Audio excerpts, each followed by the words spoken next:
Por que alguém é líder? Aí todo mundo fica em silêncio quando eu falo essa frase.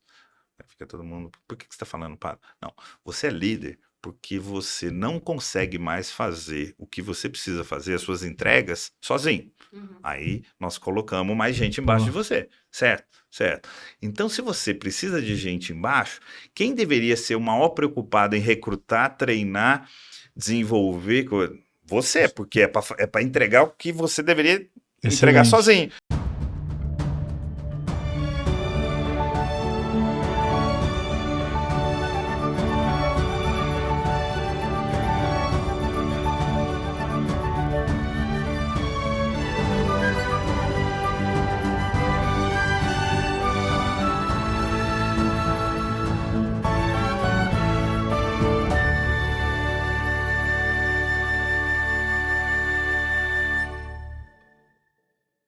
Fala, líder! Aqui é seu host, Luiz Guilherme Prioli, no podcast Acendendo as Luzes, do IFL São Paulo. O Instituto de Formação de Líderes de São Paulo, como eu sempre digo, é uma associação voluntária, independente e suprapartidária, ou seja, nós discutimos sempre ideias e não partidos. O Instituto tem o objetivo de formar com excelência líderes protagonistas guiados por 3 valores: vida, liberdade e propriedade. Para isso, nós utilizamos a metodologia do hexágono da liderança, desenvolvendo todos nós associados em 6 pilares: integridade, vitalidade, relacionamento, antevisão, comunicação e conquista de resultados. É até por isso que o logo do IFL é um hexágono, tá? Caso vocês não saibam. Para você que deseja se tornar esse líder completo, tem entre 25 e 35 anos, mora em São Paulo, siga nossa rede social, @IFLSP, para você ficar ligado no nosso processo seletivo. A gente está aqui terminando nesse primeiro semestre, mas temos semestralmente outras entradas. Também o nosso maior evento que acontece no ano é o Fórum Liberdade e Democracia, que já tem data marcada no dia 1º de setembro, no B32 da Faria Lima. Em breve a gente vai divulgar todas essas informações ali sobre o tema, sobre os convidados, sendo que já tivemos passagem de Nassim Taleb, Goldman, Peter Thiel, muita gente interessante. E hoje aqui comigo, me acompanhando no podcast, temos Mayara Correia, gerente de podcast do IFL São Paulo, quem toca esse negócio, e fundadora CEO da Proxy, empresa de consultoria especializada em gestão de projetos, compliance, gestão de riscos e auditoria interna. Após seu MBA em Finanças pela FGV-SP, atualmente está em formação para atuação em conselhos. E Dayana Rodrigues, diretora de eventos no IFL São Paulo, fundadora da Move On Consultoria de Gestão Humana. Dayana também foi diretora de Pessoas e Inovação na ViaFlow, boutique de tecnologia, com passagem pela Guppy, a maior HR Tech do Brasil, e Stefanini. Essas 2 pessoas aqui para me ajudarem a entrevistar e conversar com o nosso convidado especial, Rodrigo Pádua, VP Global de Gente e Cultura na Stefanini Group. Passou por empresas como JSL, BRF, Danone, Gafisa e Ambev. Pádua, muito obrigado aí pela sua presença, por estar aqui compartilhando o teu tempo com a gente. E eu queria entender um pouco, na tua trajetória, como que você caiu nessa parte de trabalhar com gente, de trabalhar com HR? Olha, sou mineiro, né? E em Minas eu comecei logo na antiga Brahma, tá? Que depois virou Ambev, e ali eu acho que foi a minha primeira escola e que me deu assim algumas bases que me acompanham até hoje, né? Uma delas, eu nunca, nesses mais de 25 anos de profissão, nunca fui chamado de um cara de recursos humanos. Sempre fui um cara de gente gestão ou gente cultura, porque eu sempre achei esse termo recursos humanos uma coisa um pouco atrasada. Vou utilizar uns recursos aqui. Vou usar os recursos, e eu acho que hoje em dia ainda tem empresas que utilizam, respeitamos, mas eu acho que era uma cabeça diferente, era uma cabeça de gente voltada para resultado, e mais recentemente eu acho que todos os profissionais adquiriram também o conhecimento tech, né? Então eu brinco que hoje um profissional da minha área tem que ter esse tripé, tem que entender de gente, de gestão e de tecnologia. Interessante. Eu nunca tinha parado para pensar nessa parte do termo, assim.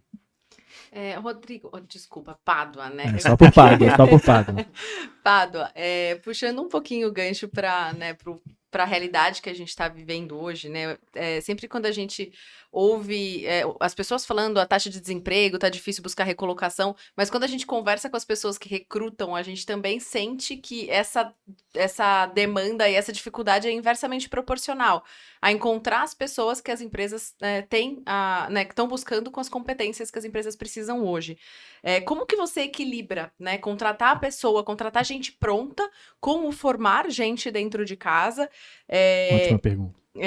Bom, primeiro é essa, né? E eu acho que também uma das outras questões, já puxando o gancho, meio que fazendo uma dois em um, quando a gente está entrevistando as pessoas, eu entrevisto também bastante gente, às vezes eu sinto que mudou um pouquinho o lugar de poder, né? Às vezes as pessoas pedem mais para a empresa, ou não, só trabalho se for home office, eu só vou se for tiver essa condição. Você acha que isso é um novo movimento que veio para ficar, ou que com eventualmente uma mudança do mercado, isso possa voltar à forma que era antes da pandemia? Bom, vamos começar pela primeira que foram muitas perguntas, né? Primeiro, a Stefanini, né? Acho que para quem não conhece, é importante a gente contextualizar, uma empresa com 35 anos. Hoje a gente, até antes da pandemia, a gente falava que estava em 41 países, hoje a gente fala que está em 100 e poucos países, porque com a história do modelo híbrido, a gente atende remotamente clientes em mais de 100 países, né? Seja com a nossa estrutura própria, seja de maneira remota. Então, o jeito de oferecer os nossos serviços mudou completamente. Tá? Hoje a gente tem... a gente acompanhava os colaboradores pelo escritório, hoje a gente acompanha por onde é o endereço dele, né? Nós estamos com colaboradores em mais de 3.000 cidades no mundo todo, tá? Então, em relação à primeira pergunta, eu acho que assim, é uma combinação. Empresas, pelo menos todas as empresas que eu particularmente trabalhei, que eram, se você olhar, tem alguma coincidência, todas as multinacionais brasileiras, tá? Com exceção da Danone, né?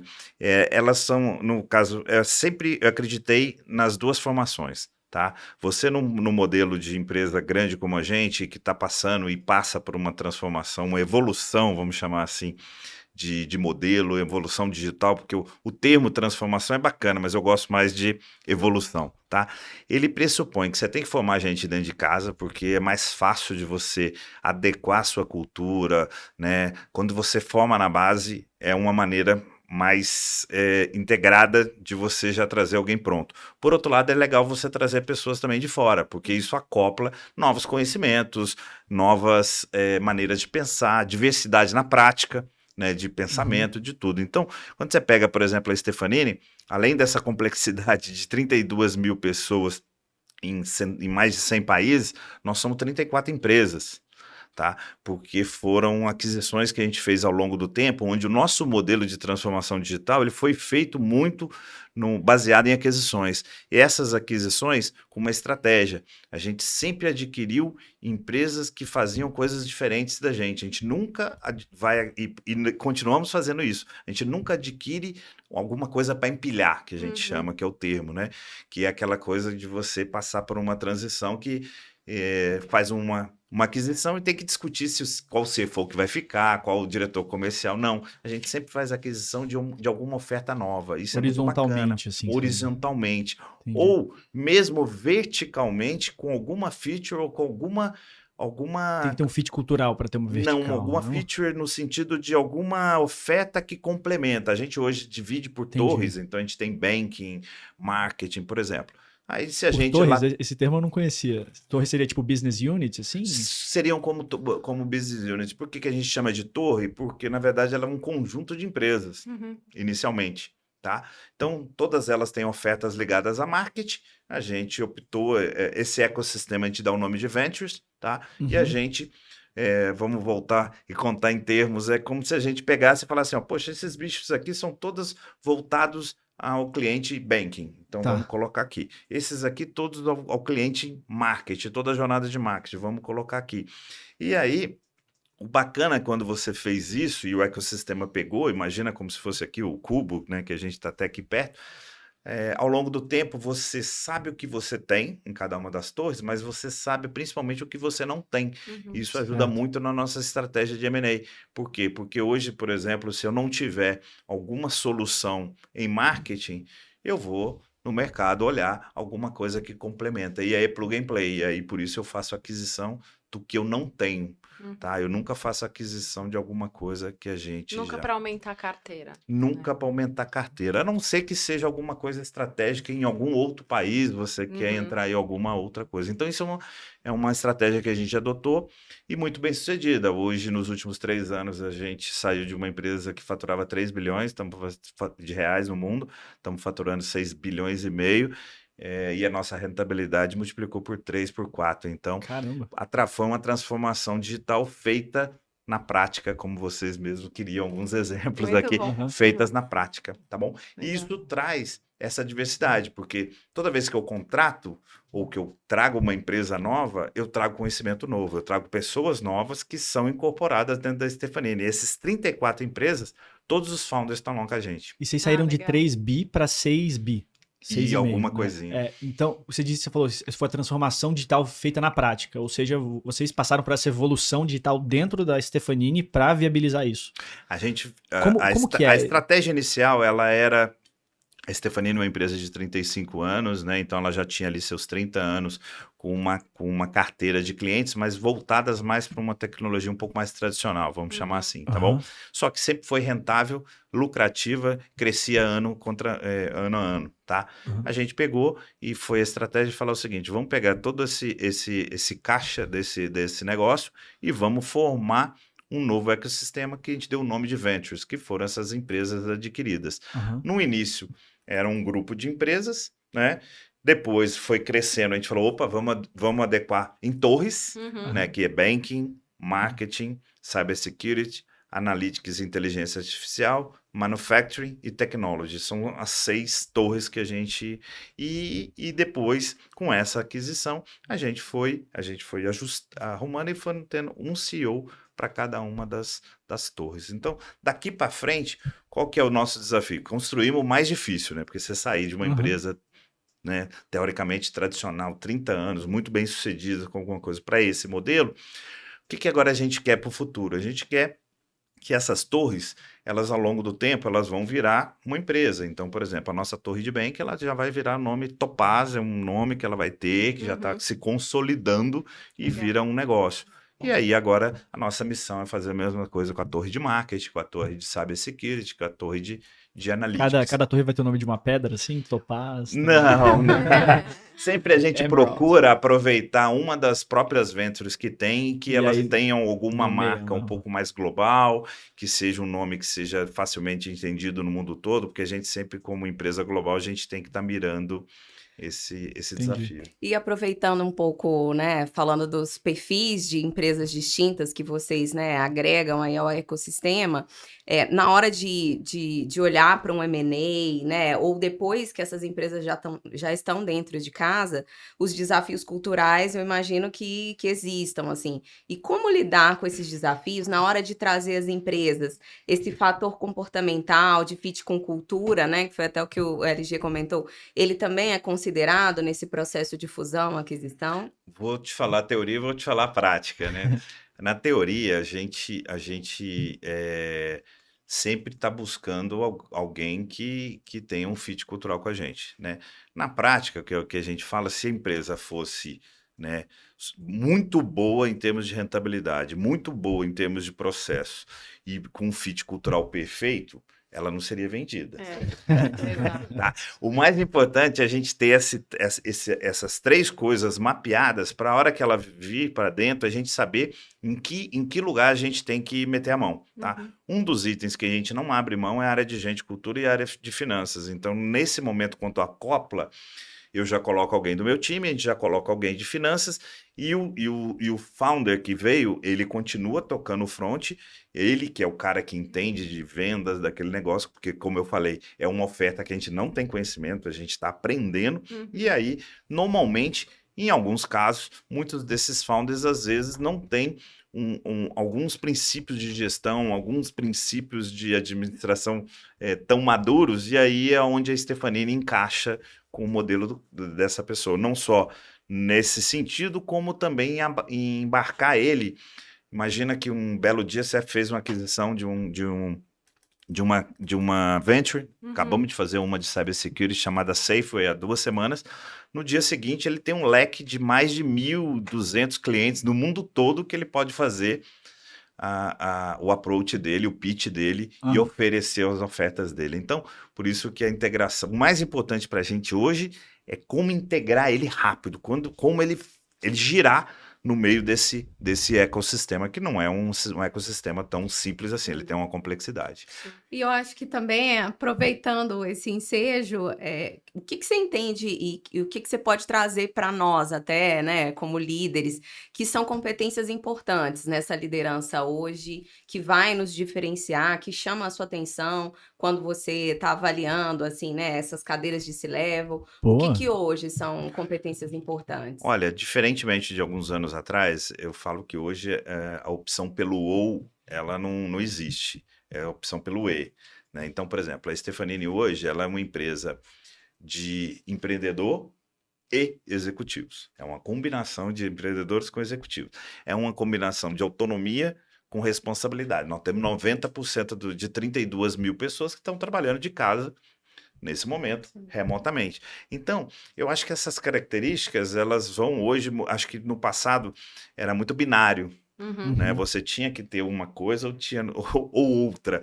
A gente percebe hoje que o equilíbrio é que traz e faz a diferença. Então, por exemplo, quando a gente monta 34 empresas, são founders com modelos diferentes, com modelos de pensamento diferentes. O que a gente tem que buscar? A gente tem que buscar o que é um denominador comum para todo mundo. Poxa, os dois querem crescer, porque ele é um founder, ele vai ganhar dividendo, nós também. Então, você tem que tocar onde realmente faz a diferença.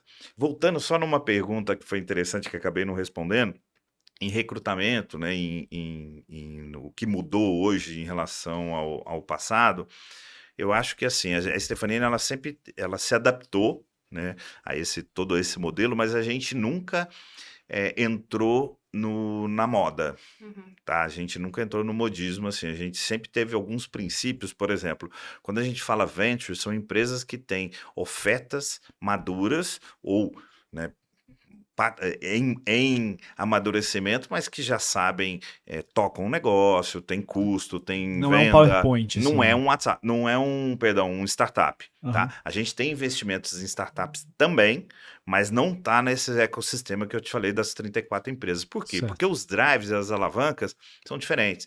Hoje, das 34 empresas, a gente deve ter uma ou duas que estão ali entre negativo e break-even. Então, ou seja, não é aquela coisa de ficar queimando caixa e vamos crescer. Elas realmente têm uma necessidade, que é a necessidade normal do mercado, que é a sustentabilidade através de resultados constantes. Tá? Então, quando a gente percebe esse recrutamento mundo afora, seja na Romênia, a gente tem, só para você ter uma ideia, 1.700 pessoas na Romênia, 1.700 pessoas na Filipinas, 1.000 pessoas na China, 2.000 pessoas nos Estados Unidos, qualquer um país daqui da Latinoamérica, a gente tem cerca de 700, 800 pessoas.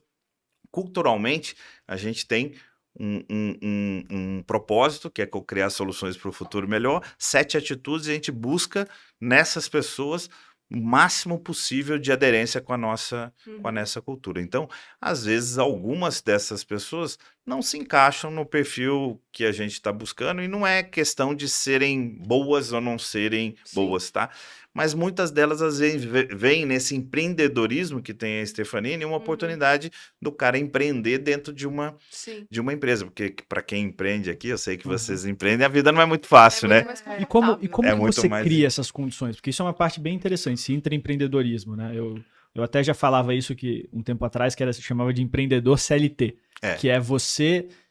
quando você empreende, né, você está buscando lucro. Essa é ação empreendedora, a gente estuda isso, Israel Kirzner. Ação empreendedora é você estar ativamente buscando lucro. Você pode fazer isso também diminuindo o custo, dentro de outras estruturas. Não necessariamente você precisa ter 100% de equity, até porque se a gente olha e fala assim, cara, o Jeff Bezos, ele é um cara menos empreendedor, porque hoje ele tem 12% da Amazon, ou ele é só empreendedor com 100%. Então, não é uma coisa preto e branco. E as empresas, elas têm que, obviamente, construir um ecossistema dentro no qual a pessoa, ela sinta que ela pode ganhar, né? Que ela consegue falar assim, cara, eu vou criar uma coisa aqui porque não só eu vou conseguir catapultar isso mais rápido, mas eu também vou ser pago para isso, né? Pô, a pessoa tá tendo salário, ela não é um Ela vai ser empreendedor minha também, né? freestyle completamente. Na Stefanini a gente tem alguns modelos, tá? A gente tem Legal. exemplos dessas 34 empresas, de umas 2 ou 3 que foram criadas lá dentro. Ah, é? Foram Quais criadas lá que eram? dentro. A UP, que é uma empresa de inteligência artificial, uma outra empresa agora que a gente está atuando no mercado de consórcio. Tem umas 2, 3 empresas que elas nasceram lá dentro. Puxa, que Elas massa. nasceram de iniciativas, pequenas iniciativas, que depois foram apresentadas para o Max Stefanini, que é o dono da empresa, e que acreditou naquilo, e essas pessoas são sócias da empresa. E Que tem o massa. outro modelo, que é o modelo mais tradicional de mercado, que são, né, os insights, né, aquelas pessoas que trazem ideias, inclusive, por exemplo, nos últimos insights tiveram várias ideias relacionadas à minha área de gente e cultura, ou algumas outras áreas, que aí a gente analisa aquilo e patrocina, vamos dizer assim, porque são ideias muito bacanas, mas que precisam de alguém interno para dar maturidade, vazão e fazer acontecer. Então tem as duas E vocês têm, coisas. tipo, algum modelo que vocês falam que funciona, assim, por exemplo, se é uma ideia ou um insight que a pessoa, ela tem, é algo que vai ser vendido, né? Então a pessoa que criou, que tocaria esse projeto, ela tem um rev share, ou ela consegue participar no bônus dela, alguma parte de economia de custos. Então, pô, essa pessoa teve uma ideia que vai economizar para a empresa R$1 milhão por mês. Tipo, ela consegue ter algum rev share, ou ter uma participação disso? Basicamente, hoje a gente faz essas duas que eu comentei. Algumas que nasceram de lá e que hoje eles são sócios mesmo. Então, eles eles têm lá um entraram percentual, partnership, eles têm então, lá a naquela equity frente. dessas empresas específicas, tá? Entendi. Inclusive uma delas que é uma empresa super importante agora que a gente está discutindo inteligência artificial, estudando ChatGPT. Talvez a gente hoje não esteja tranquilo em relação a tudo que o ChatGPT pode transformar, mas está muito mais tranquilo que se a gente não tivesse essa empresa dentro de casa, porque é uma empresa que está lá há mais de 10 anos estudando esse assunto e discutindo esse assunto há bastante tempo.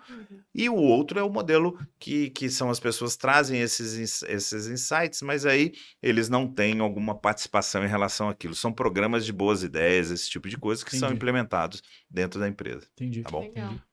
Bacana. E também puxando um pouquinho mais para esse lado do home office ou work from everywhere. O nosso é everywhere. O nosso é everywhere.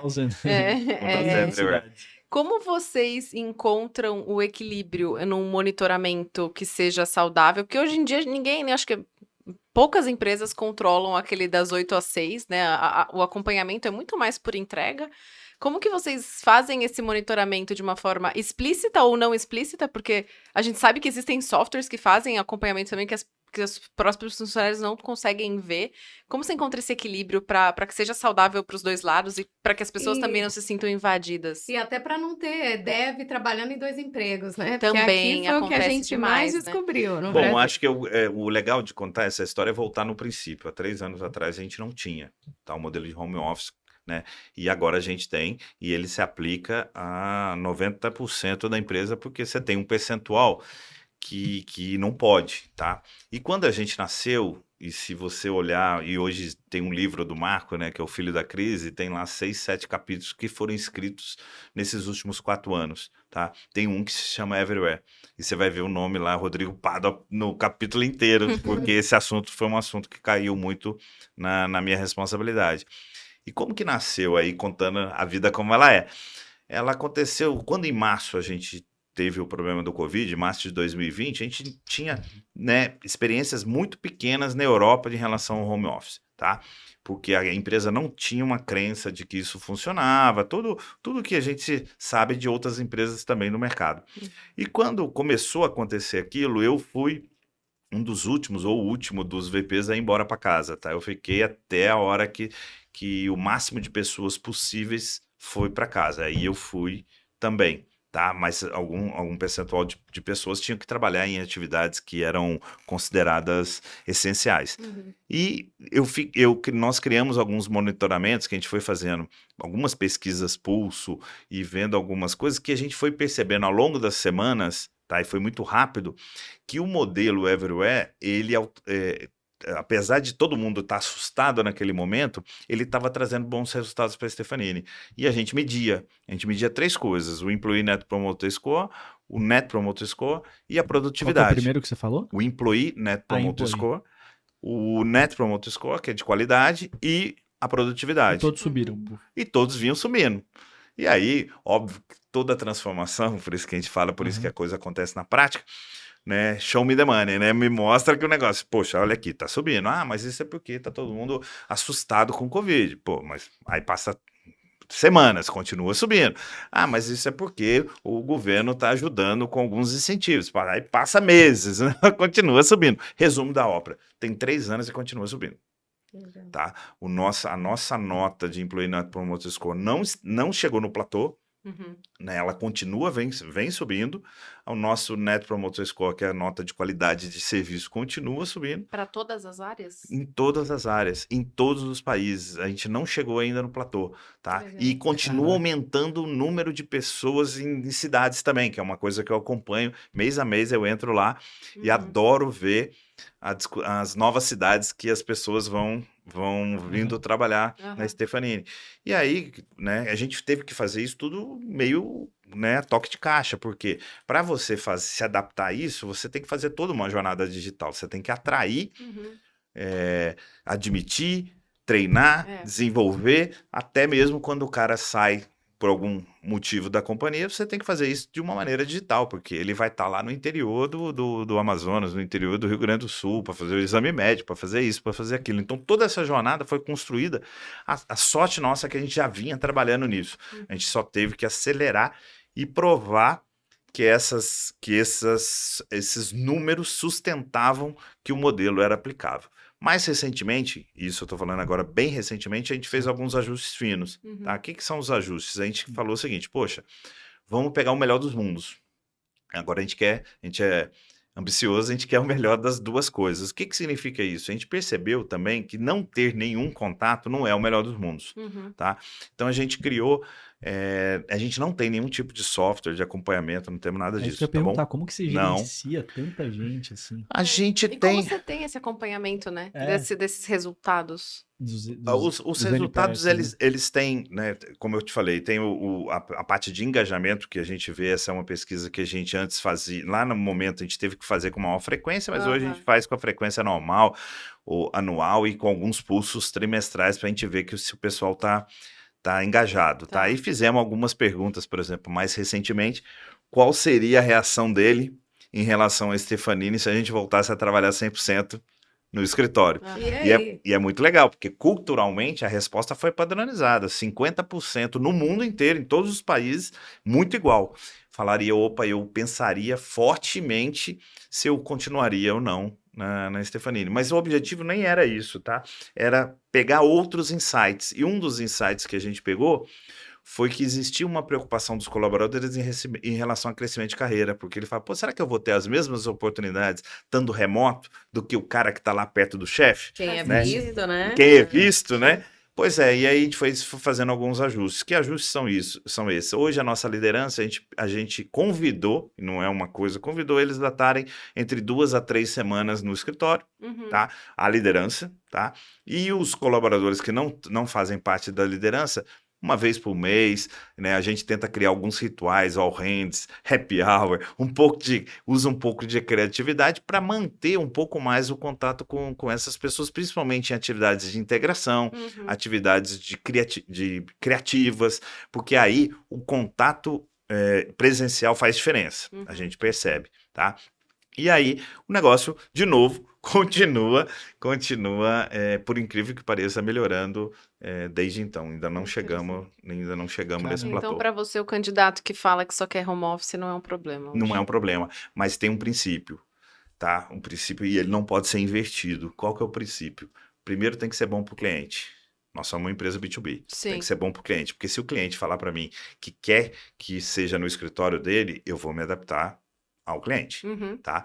Depois tem que ser bom para a Stefanini, depois tem que ser bom, tá? Essa pirâmide não pode estar invertida. É óbvio que como a gente tem muitos contratos, muitas pessoas, a gente Tem consegue flexibilidade e tal. porque tem gente, Claro. não é um percentual pequeno não, tá? Que não quer ficar 100% home office também não, Sim. tá? Quer ter essa integração. Então a gente faz isso, porque senão é o que eu acho que aconteceu um pouco no mercado. Às vezes você atende todo mundo, mas não atende o principal cara que é o teu cliente, né? E sem teu cliente você não tem receita, sem receita você não para de pé.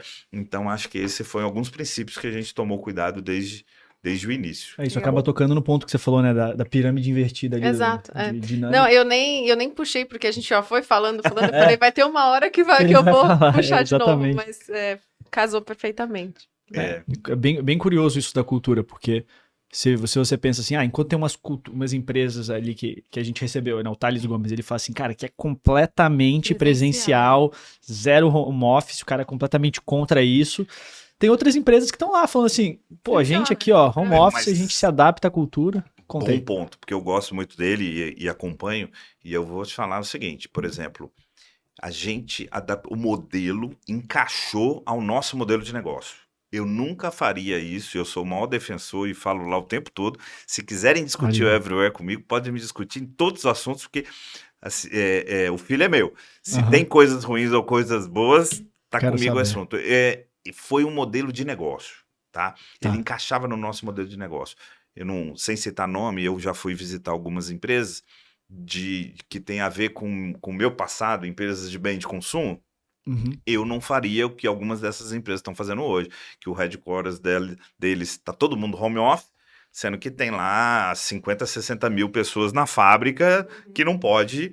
Aí eu acho que o modelo tem que ser repensado, porque senão você dá um exemplo ruim. Você vê que o nosso é o contrário, a liderança vai mais do que a operação. É o contrário, olha o exemplo, como é interessante. É invertido, tá bom? Porque imagina se a nossa operação tivesse que ir todo mundo 5 dias por semana e a gente uma vez, não faz sentido, tá? Então, pensa assim, no nosso mundo, que vantagens trouxe isso? Muitas vantagens. É como se eu tivesse 32 mil pessoas em cloud, que eu brinco, tá? Que é o seguinte, antigamente, a Dai conhece bem, você tinha um contrato lá em Porto Alegre, tá? Aí você perdia o contrato, por algum motivo, o que acontecia? Você tinha pessoas ali agora, o que você vai fazer? Você tinha pessoas disponíveis que você tinha que abrir mão daquele conhecimento, tá? Hoje, é plug and play. Você perdeu um contrato lá em Porto Alegre, você tem um outro contrato em qualquer outro lugar do mundo, no Brasil, desde que o cara fale idiomas, você pluga. Então, no nosso modelo de negócio, encaixou bem. Uma outra coisa que a gente falou, eu tô afiado nisso, porque a gente falou muito agora em janeiro sobre esse assunto, que vieram as 700 principais líderes do mundo todo, vieram aqui para o Brasil e a gente falou muito desse assunto. Mas nada garante que a gente não vá fazer ajustes finos no modelo. O modelo é esse, mas sempre com a necessidade de alguns ajustes finos. Por exemplo, se a gente tiver algum contrato ou algum país com algum problema em algum momento, às vezes você vai ter que trazer por um período todo mundo para o escritório, para todo mundo se alinhar, se integrar. Não faz sentido igual, por exemplo, você faz sei lá, por algum motivo você tem uma rotatividade grande numa área de marketing, né? Só para dar um exemplo. E aí as pessoas novas chegam, se você não montar uma maneira de o restante da companhia conhecer aquelas pessoas novas, demora a tracionar. Demora a tracionar. E aí não tem melhor maneira de integrar do que um pouco olho no olho, né? Então, a gente acha que é o melhor dos mundos, tá bom? E eu tenho uma dúvida, assim, que é um item que me interessa muito, até porque é um desafio que eu tô passando agora, de você sempre ter os incentivos das pessoas aliados ao incentivo da empresa, né? Essa cultura de bônus, de como que você cria esse environment de nudges, né? De incentivos para a pessoa direcionar o trabalho dela no sentido que você quer. Como que vocês construíram, lidando com tantas culturas, tanto lugar pelo mundo, um sistema de incentivos dentro da empresa, de cultura, para bonificação, para essas coisas? Como que vocês construíram isso? Olha, eu É acho por que projeto? é uma história bem bacana, porque ela foi construída ao longo dos anos e com complexidade muito grande, porque você tem negócios muito diferentes. Sim. E eu, na parte de gente e cultura, tenho que tomar muito cuidado, tá? Por exemplo, a gente tem negócios com margem muito apertada, tá? Que se você, de repente, quer criar alguma coisa ali muito diferente, você quebra o brinquedo. E você tem outras coisas com margem extrema. E só que nós somos parte de todos de um ecossistema só, né? Então a gente tem que trazer alguns equilíbrios ali para você manter uma parte da cultura unificada, mas respeitar algumas coisas das regiões. Então, nossos modelos hoje, seja de bônus, de vários assuntos em gente e cultura, eles têm diferenças por região. Por tá? região, então. Tem diferença por região. Eles têm, é como tal. se se eu te dissesse para você que 80% é igual, mas que a gente permite ali um 15, 20% de algumas diferenças, desde que faça sentido e não traga algum problema para o ecossistema como um todo. A gente permite, sim. E vai de encontro à customização, melhor experiência do colaborador também, né? Que tem um reflexo direto no engajamento, imagino, produtividade, retenção, né? Tem um ponto, você falou duas palavrinhas que eu repito isso o tempo todo. Tem que ter uma ótima experiência para o colaborador e boa produtividade. Não adianta ser bonitinho se não for produtivo, e não adianta ser produtivo e não trazer uma experiência. Então, a gente tenta combinar essas duas coisas. Na jornada, como eu comentei para vocês, nós digitalizamos a jornada como um todo. Hoje, essa digitalização, só para você pegar um exemplo nosso, ela tem soluções que a gente desenvolveu, porque nós somos uma empresa de tecnologia, mas tem outras soluções que foram startups, HR Techs do mercado. A Gup, inclusive, é um deles que está com a gente. Porque se já tem alguém que faz bem, para que eu vou ficar inventando a roda, tá? Agora, se tem outras coisas, tipo uma plataforma de mentoring, que a gente desenvolveu uma plataforma de mentoria que permite 32 mil pessoas poderem fazer mentoria de uma plataforma totalmente aberta. Ela não tem hierarquia, não tem nada disso. Então, aí a gente desenvolveu dentro de casa. Então, é uma combinação que envolve um pouco a história que eu falei. Como que funciona essa plataforma? Não é ou, nem é sempre...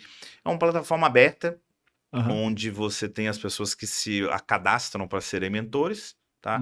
A gente tem uma equipe na parte de gente e cultura que fala, poxa, o Pádua é legal, ele pode ser um mentor sobre o assunto tal, tem uma curadoria, tá? E aí depois as outras 32 mil pessoas entram ali, tá lá, o Pádua, quinta-feira, de 8 às 9 da manhã, tá reservado para fazer a mentoria. Ele entra lá e buca na minha agenda, então... Um exemplo prático, a minha agenda está fechada até setembro, outubro do ano, porque todas as pessoas, e de qualquer nível, de qualquer lugar do mundo, em qualquer idioma, né, eles procuram. Basicamente é uma horinha que a pessoa tem com você ali.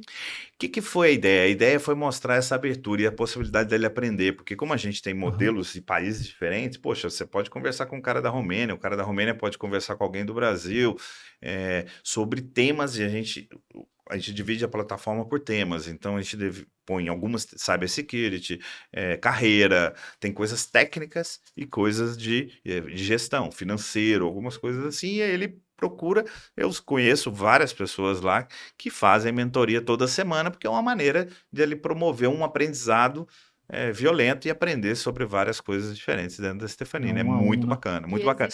Exemplo, desculpa, só para concluir, ficou tão bacana e funciona numa empresa de 32 mil pessoas, com 34 empresas, né, que a gente pacotou e hoje virou uma oferta. A gente tem clientes que usam a nossa plataforma. Então, a gente transformou... Qual que é o nome da plataforma, então? Mentoring. De mentoring. De mentoria. E a gente hoje tem alguns clientes produto grandes no mercado aí que usam uma plataforma nossa na Stefanini. Ou seja, transformamos ainda em receita. Olha que bacana. Uma coisa que a gente desenvolveu para resolver ou para proporcionar uma dor de vocês, e vocês falaram, pô, se a nossa dor aqui deve ser a dor de outros caras, por que não? Muita coisa acontece. Isso é um exemplo de intraempreendedorismo, concorda? Surgiu dentro da empresa. Surgiu.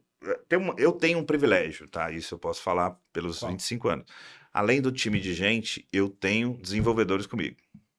Eu tenho algumas squads que ficam comigo, proporcionando melhorias contínuas no nosso processo de gestão de gente e cultura. Então, isso é uma coisa que ele nasceu lá atrás com uma ideia, né, de labs, tinha algumas coisas, a gente na pandemia puxou, porque não tinha ninguém que tinha mais desafio do que eu na parte de gente e cultura naquele momento, e essa equipe de labs hoje proporciona melhorias em outras áreas, em vendas, em marketing, agora nós estamos entrando no financeiro, no jurídico, sempre com esse olhar de experiência e de produtividade. Então, você vê um negócio bacana. Quando a gente resolveu o problema da admissão, só um caso prático, a gente resolveu. Como que eu admito o cara, aquela confusão toda. Só que a hora que eu joguei para frente, começou a ter um problema. Como que eu entrego o computador pro cara lá no interior de não sei da onde? Aí começou a gente ver, a gente criou uma plataforma que chama Digital Workplace. A gente começou a ver que o computador chegava 2, 3 dias depois que o cara era admitido. Poxa, produtividade na veia que você está perdendo, tá? Hoje, chega um dia antes do cara começar a trabalhar. 1 dia, 2 dias antes, tá? Aí nós criamos um problema colateral e agora nós estamos resolvendo, que é o seguinte, se por algum motivo o cara desistisse, o cara tá com o computador ali no aí a interior, gente foi e mexeu no processo, foi lá no recrutamento, quando o recrutamento ele já assina aquele termo, porque se lá para frente, em algum momento ele desiste, ele tem a responsabilidade de devolver, por exemplo. Mas eu tô falando a dinâmica de como uma coisa, é lógico que contando, né, a história no livro, você conta, né, mas vocês me pediram dar exemplos práticos das coisas acontecendo, como elas acontecem no dia a dia, é assim. Tá? Nesse programa de mentoria, os mentores, eles recebem algum tipo de treinamento ou é alguma coisa mais empírica mesmo? Não, a gente explicou, a gente tem uma colega nossa que hoje, a Ana Lígia, que é uma pessoa que gosta muito de mentoria, ela foi capacitada e ela faz um treinamento, mas não nada super sofisticado, mas principalmente para explicar a diferença, o que é mentoria, o que é coaching, o que não é a mentoria, né? Não é para ir lá ficar falando, reclamando do chefe ou pedindo aumento. O que é a mentoria? Então? A mentoria, você como mentor, você conta a sua experiência. Como foi a sua experiência, por exemplo, o Pádua passou por tantos lugares, como que é a minha experiência, se o assunto for carreira ou se o assunto for cybersecurity, o outro cara fala sobre isso, a experiência prática, e você que está recebendo ou ouvindo aquilo, você tenta pincelar naquela conversa alguma coisa. O coaching é o contrário, né? O coaching você gera perguntas, né? Para você fazer uma autorreflexão sobre aquilo. Então, são coisas diferentes. Como a mentoria é um storytelling da sua experiência, é mais fácil de fazer, tá? Então, o mentorado expõe o desafio e aí você usa a sua experiência para explicar para ele como você resolveria aquilo. Ele quer falar, pô, eu tô na dúvida na minha carreira se eu vou para a área mais especialista de gente, cultura, ou se eu vou para uma área mais generalista. E aí, Pada, como foi a sua história? Como que você... Aí você vai e conta um pouco mas é até aquela bom história. Os dois lados terem esse conhecimento, né? Porque eu já participei de processo de mentoria, que não foi comigo, mas uma das mentoras que estavam comigo no programa, uma das mentoradas dela precisou mandar para psicóloga, porque era uma questão muito mais de terapia mesmo do que... e eu acho que deve acontecer até bastante. Olha, a gente né, tem um tutorial que a gente explica o que é a mentoria, o que não é a mentoria, mas pode acontecer.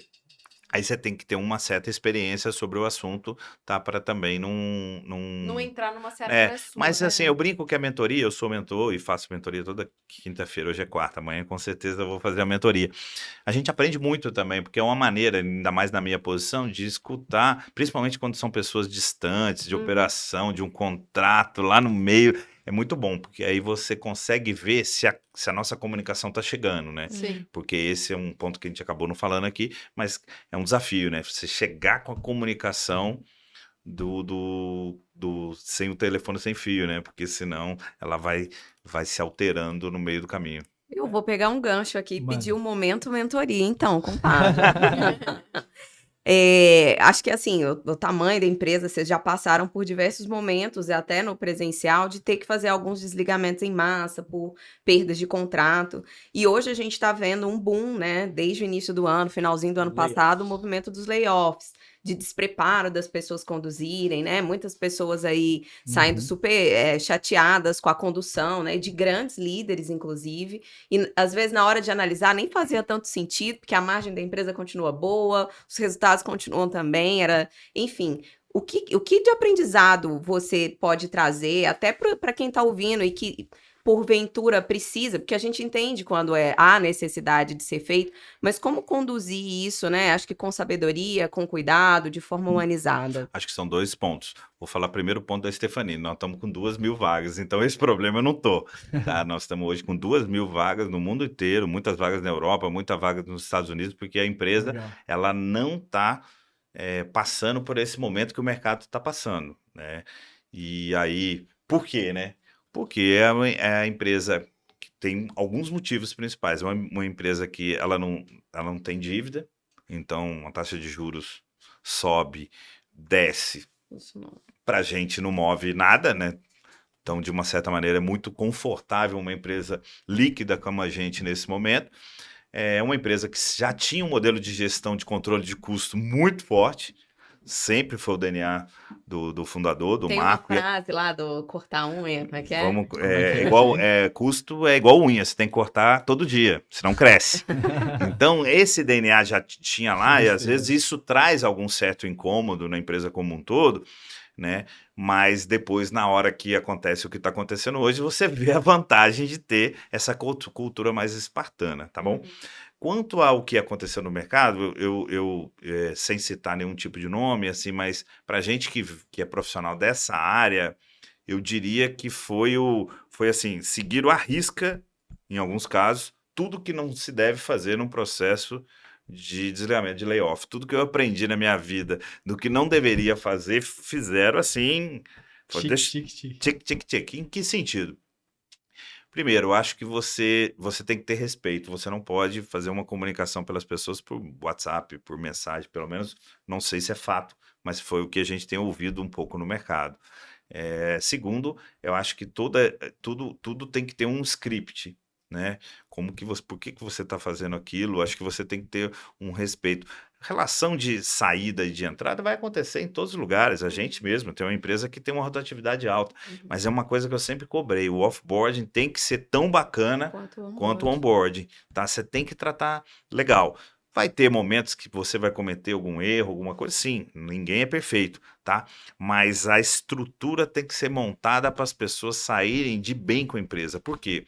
Porque eu acredito bastante que essas pessoas depois vão falar, né? Vão falar da Stefanini, vão falar de outras empresas que aconteceram. Em outros lugares, cargos que podem até então, nós não estamos passando por esse momento, muito pelo contrário, nós estamos recebendo muitos currículos, muita gente, estamos tentando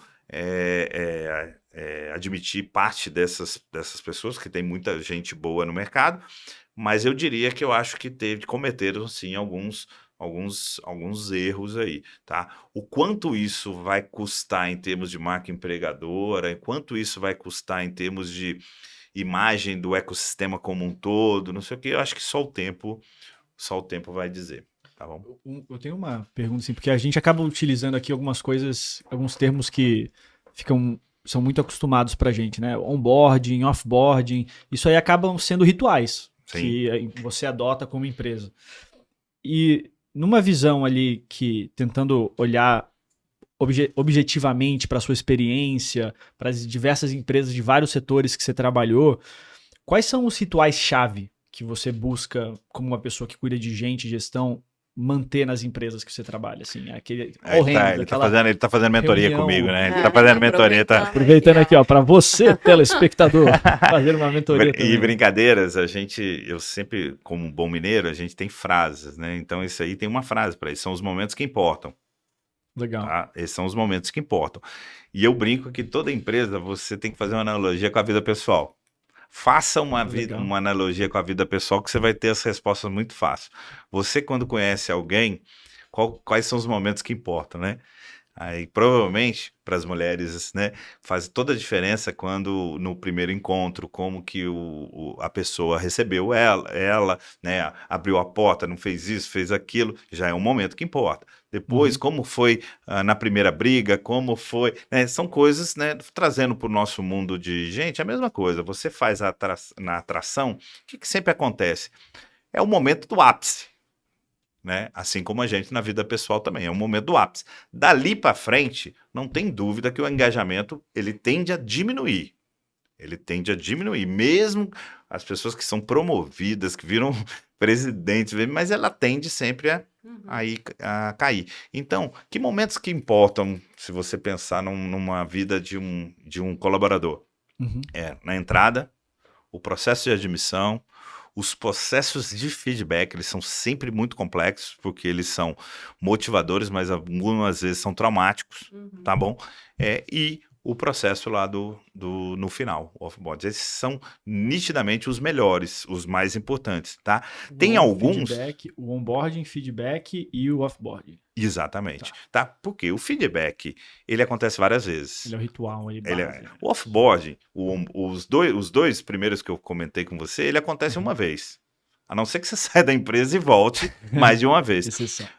No demais, o feedback, ele compõe um ciclo que acontece com uma frequência, né? Porque você treina, você promove, você dá o feedback pro cara se foi bem ou não foi o desempenho. Isso é o que retroalimenta todo esse processo.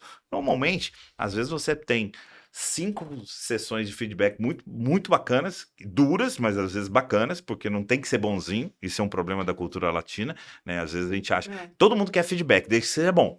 Pode chamar atenção, que senão... Desde que seja bom. E fica muito na defensiva, né? E o feedback, ele deveria ser o feed forward, né? Ele deveria ser muito voltado para frente, né? É mais você chamar a atenção do que aconteceu, mas e aí? Como que nós melhoramos daqui para frente? E às vezes, isso é uma cultura latina, tá? O americano, o europeu, eles são mais direto ao ponto. O cara segura ali e vai melhorando. A gente não, a gente sente, dói um pouquinho, fica ali chateado algumas semanas, não sei o quê. Mas eu acho que isso, com certeza, é esse que mais preocupa. Se você olhar as pesquisas de engajamento, inclusive a nossa, o ponto de carinho ali que a gente tem que toda hora revisitar é o feedback. Esse ritual de feedback, legal. O ritual de feedback. E aí nele você falou uma coisa, né? Que não é só virar e falar para as pessoas, todos os pontos que ela tem de problema. E sim fazer esse feed forward aí, que é o mais importante. Tentar identificar. Então você diria que essa é a maior essência do feedback, né? Tentar identificar os pontos de problema e tentar criar um plano de melhoria, alguma coisa assim? Os pontos de melhoria. Eu sempre, acho que tem 25 anos que quando eu converso com alguém, eu faço esse quadrinho até hoje. Eu divido ele e ponho sempre quais são os pontos fortes, quais são os pontos de melhoria. Porque aqueles que têm que ser não solucionados, melhorados. Eu falo uma outra coisa em relação a pessoas, que é o seguinte, nós temos nossas preferências, a gente nunca vai ser nota 10 em tudo, tá? Agora, tem que passar de ano. Né? Naqueles pontos que não são nossos pontos fortes, não dá para ser 3, não dá para ser 4. Só que eles não vão ser 9, porque nós, como isso vale muito em esporte, a gente percebe, o cara que é bom, ele é muito bom num negócio, ele treina muito mais aquilo, né? Isso vale também a gente como profissional. Então, o que a gente precisa é melhorar para ele não ser muito negativo. Ele não pode ser um item tão ruim que prejudique a sua entrega, o seu relacionamento com as pessoas, o seu bem-estar também de saúde numa empresa. Gostei dessa, tem que passar de ano. Eu me guio assim por um negócio que eu sempre considero que todo ponto forte de uma pessoa é o ponto fraco dela também. Também. Que se uma pessoa é super extrovertida, cara, esse é um ponto fortíssimo dela. Eu falo, cara, trabalhe no seu ponto forte também para você ganhar seu edge, né, seu diferencial, mas saiba que esse também é o seu ponto negativo na visão de algumas pessoas. Pode acontecer. Você acaba, às vezes, sendo mais superficial nos seus contatos que você tem com as pessoas, porque você tá querendo, você pode querer agradar demais as pessoas. Uma coisa que acontece bastante, assim, eu já tenho uma posição de VP desde 2006, então já lá se vão 16 anos. Até hoje, e constantemente, se você pegar aqui no meu celular, tem pessoas que hoje são CEO de empresas grandes que me ligam até hoje fazendo mentoria de uma certa maneira, trocando ideia. Poxa, para onde eu vou? Você acha que eu vou para cá ou vou para lá? Às vezes com propostas de empresas diferentes ou com desafios. E é interessante, porque a gente acha que esse processo ele acontece na base. Ele não acontece na base, ele acontece na vida toda, entendeu? E, inclusive, as pessoas que estão num nível maior, mais ainda, porque quanto mais você vai subindo, mais a posição vai ficando solitária. Não existe posição mais solitária do que um CEO. Não existe posição mais solitária do que, sabe, com quem que você vai trocar ideia? Né? No nosso caso lá, que a gente tem um grupo de empresas com vários CEOs de cada empresa que soma. Tem esse próprio ecossistema. Tem o próprio ecossistema. Não, ecossistema, mas tem muito... De você falar com CEOs. Tem muitas pessoas que me ligam, todos, constantemente, constantemente, para algumas coisas bacanas, outras que você fala assim, poxa, se alguém, todas são muito legais, todas são genuínas, mas se alguém de fora olha, vai falar, poxa, não, é porque a posição, quanto mais você cresce, mais solitário e mais falta você tem de trocar ideia com alguém para tomar uma decisão, porque depois que a decisão está tomada, é muito difícil você voltar, E né? o empreendedor também, né? E se a gente vai conversar com alguém da nossa equipe, pode parecer que as coisas não estão indo bem na empresa, pode gerar alguma Esse é um outro ponto. preocupação. Ontem eu estava num jantar e conversando com um grupo de empresários e me perguntaram sobre esse negócio. Eu divido minha carreira muito assim, né? Depois que você vai ficando mais velho, experiente, você vai dividindo sua carreira de algumas maneiras. Você pegar o nome das empresas, mas minha carreira eu divido que eu fiquei 10 anos em empresas corporate, 10 anos em empresas de investidas de private equity e os últimos 5 anos eu estou em empresa de dono. São bichos completamente diferentes. As alavancas de resultado, de coisas, são completamente... Você pode dar uma explicada, assim, o que diferencia, então, essas alavancas de corporate, venture capital Exemplo prático, uma empresa de private equity, a única coisa certa é que a empresa vai ser vendida, concorda? Porque você comprou e você tem entre 5 a 7 anos para fazer. Então, a sua visão, o seu relógio ali, ele é mais rápido, tá? E se o trabalho for bem feito e a empresa for valorizada, ela não precisa esperar 5 anos ou 7 para ser vendida. Então você tem que gostar, mas não pode apaixonar. Se você apaixonar demais. Quando você pega uma empresa de dono, a visão de longo prazo é muito maior. Né? A preocupação com o longo prazo de uma empresa de dono é infinitamente maior, tá? Quando você pega uma empresa de corporate, às vezes as pessoas têm uma visão de um ano, tem a história do bônus, né? Se o bônus for de 6 meses, tem uma visão de 6 meses, e às vezes você imputa alguma vontade tua na empresa. Então, é muito comum um cara ter uma vontade ou gosta de um certo assunto, ele tenta transferir aquilo e deixar a marca dele dentro daquela empresa, não necessariamente... Seria às bom vezes era o melhor, tá? No negócio da empresa de dono, é a cara do dono, né? É porque a gente às vezes esquece que toda empresa, né? Às vezes a gente vê uma Amazon, né? Que tem lá 250 mil colaboradores, mas todo mundo esquece lá da fotinha do Jeff Bezos lá com 3 caras ali, não sei o que. A porta era a mesa dele, né? E como que foi aquilo, como que ele foi crescendo, né? Por exemplo, às vezes eu vi um empreendedor, às vezes, me falando uma frase, eu não esqueço disso, e perguntaram para ele, se ele achava a responsabilidade dele social, de gerar emprego, milhares de empregos. Ele falou assim, desculpa, cara, mas eu nunca pensei nisso.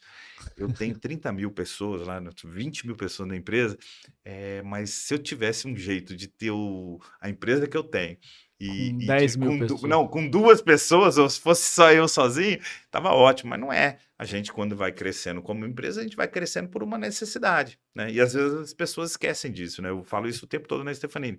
Por que alguém é líder? Né? Aí todo mundo fica em silêncio quando eu falo essa frase. Fica todo mundo, por que você está falando, Padre? Não, você é líder porque você não consegue mais fazer o que você precisa fazer, as suas entregas, sozinho. Aí nós colocamos mais gente embaixo de você, certo? Certo. Então, se você precisa de gente embaixo, quem deveria ser o maior preocupado em recrutar, treinar, desenvolver? Você, porque é para entregar o que você deveria entregar sozinho. Então são coisas. Às vezes as pessoas acham que a notícia boa é ele que dá, a notícia ruim vai a área de gente lá para falar pro cara. Não. Quem são gestores de pessoas? São todos os líderes. Eu sou gestor de pessoas do meu time e auxilio outros líderes a serem gestores de pessoas. Mas não é uma responsabilidade de um departamento, é a responsabilidade de cada um. Muito bom. E tem uma pergunta bem prática, objetiva. Lá vem. Quando a gente fala de OKRs, metas, né, desenvolvimento de uma área mesmo, de gente, gestão, você tem top 3 assim, de livros ou de artigos, alguma coisa que você recomenda para as pessoas lerem que possa ajudar numa aplicação prática?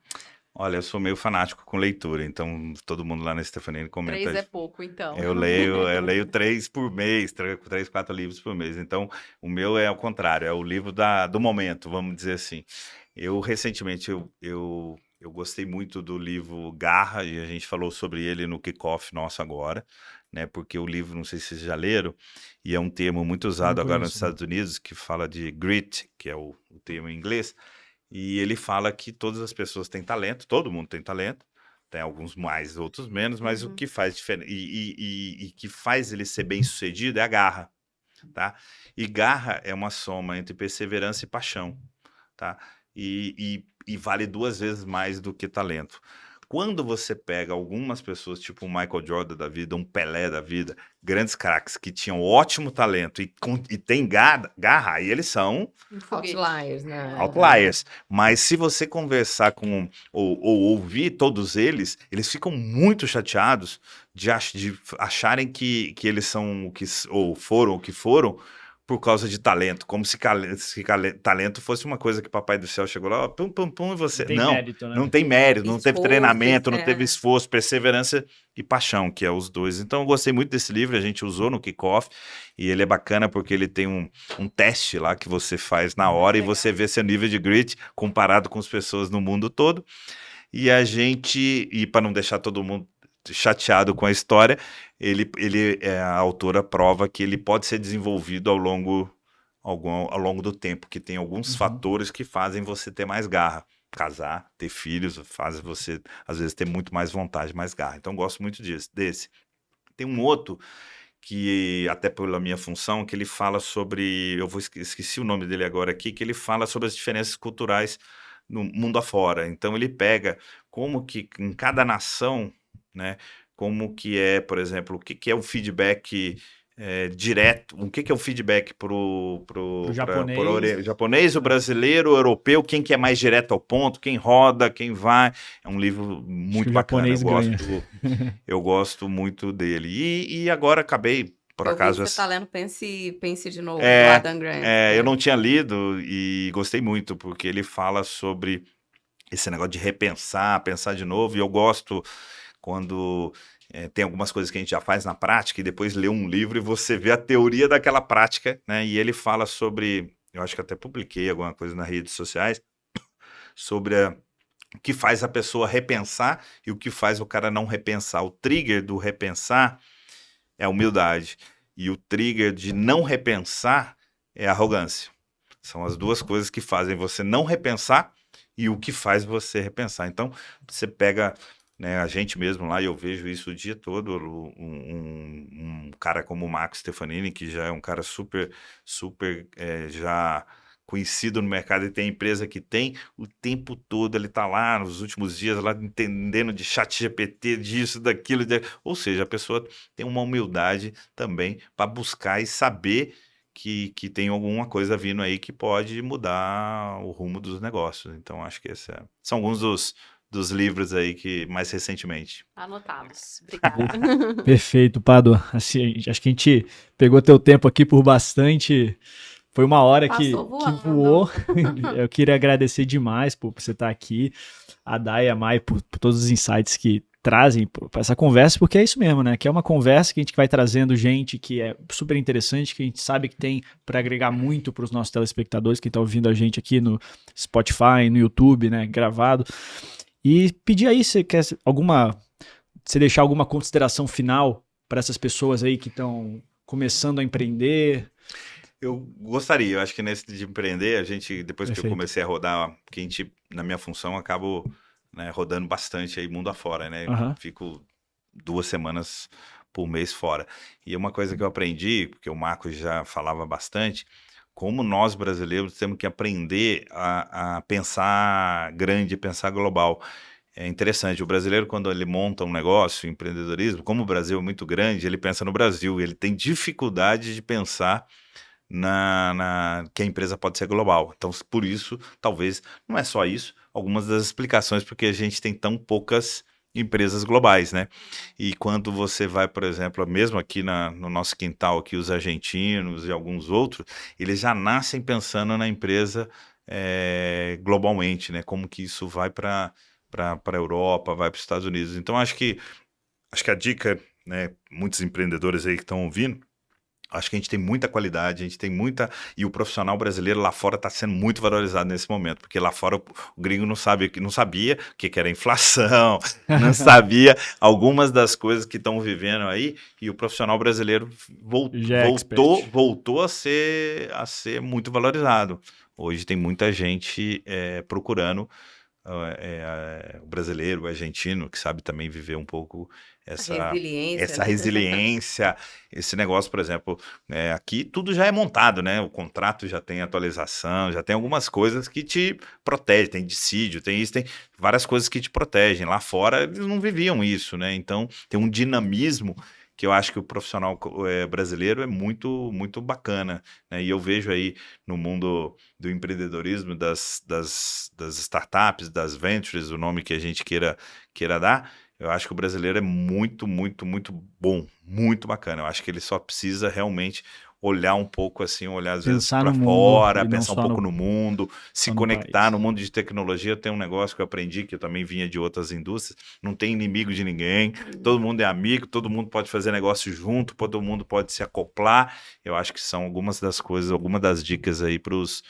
novos empreendedores. E não ache que cabelo branco é velhice, porque cabelo branco, uma combinação de startup, de gente jovem com cabelo branco, ajuda. Acho que isso foi um diferencial da Stefanini, né? A gente saiu muito maior da crise, a gente cresceu 100 e poucos % nesses últimos 3 anos.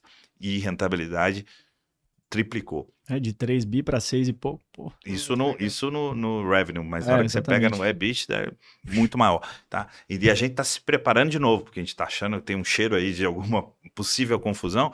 A gente sempre é a história da Stefanini, né? Stefanini nos 30, por isso que chama o livro do Marco, chama Filho da Crise, porque nas crises você tem 3 tipos de empresa, né? Você tem aquelas que morrem, infelizmente, você tem aquelas que paralisam e você tem aquelas que aceleram.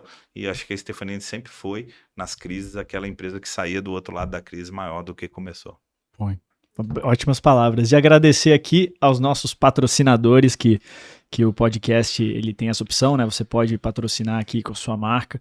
A Goldratt Consulting, que está aqui na imagem, que é uma multinacional israelense que utiliza a teoria das restrições, né? A Theory of Constraints, para ajudar os clientes deles a competir através da geração de valor e excelência operacional. Então, se você está na pessoa física ou pessoa jurídica, você está buscando aí o que pode melhorar as suas operações, você pode entrar em contato com eles pelo site goldratt.consulting.com.br, que você vai ter acesso aos consultores deles e conseguir entender quais são as restrições, né? Quais são os gargalos do crescimento da sua empresa. E a Polaris Pharma, que ajuda as pessoas a manterem essa alta performance, que é um laboratório de manipulação que importou para o mercado brasileiro a tecnologia de packs customizados, né? Então ela deixa de lado toda essa parte de potes e entrega para você os seus manipulados em packs já separados por hora e horário que você tem que tomar, né? Com atestado de pureza 100% para você ter o seu tratamento mais eficaz possível. E você, Pado, está aqui como nosso convidado. A Polaris ela sempre tem alguma coisa para entregar e você teria, agora que eu já te passei o cartão da Polaris, mas você tem 30% de desconto no seu próximo manipulado aí na fórmula que você tiver para você, para sua família. Pode deixar que já vai ser bem usado lá. E exatamente. A gente ainda não tem uma torre de health tech lá, mas quem sabe no futuro. Aí, né? E é isso aí, gente. Muito obrigado. Siga @IFLSP para você ficar por dentro dos nossos processos seletivos e do nosso fórum que vai acontecer no dia 1º de setembro no B32 na Faria Lima. E onde que as pessoas elas podem te encontrar, Pádua, para acompanhar aí? Olha, normalmente assim, profissionalmente é LinkedIn de uma certa maneira LinkedIn. E lá tem meu e-mail, eu sou uma pessoa super 24/7, normalmente eu respondo o WhatsApp de madrugada ou coisa. Estou sempre aberto, se quiserem mandar e-mail, vai ter lá, tem meu e-mail e troco ideias aí, e é sempre bacana, porque é aquilo que eu te falei, eu acho que o trigger do aprendizado é a humildade. Eu não era um cara de tech há 4 anos atrás, tô apaixonado por esse setor, porque é um setor extremamente dinâmico e o que vale hoje aqui, a gente está conversando nesse podcast, pode ser que daqui a 30 dias já esteja desatualizado, né? Porque é um setor extremamente dinâmico e a gente aprende com essa troca, né? Com a troca de informações, principalmente de diferentes gerações aí, diversidade na veia. Aí se a pessoa entrar na Stefanini, depois de setembro ela já pode marcar uma mentoria com você. Com certeza. Essa é a oficial, mas a gente conversa sempre no dia a dia lá. Exatamente. Gente, obrigado. Dai também, Mai, por tudo. Obrigado. E obrigado você. Obrigado aí, até a próxima. Até logo.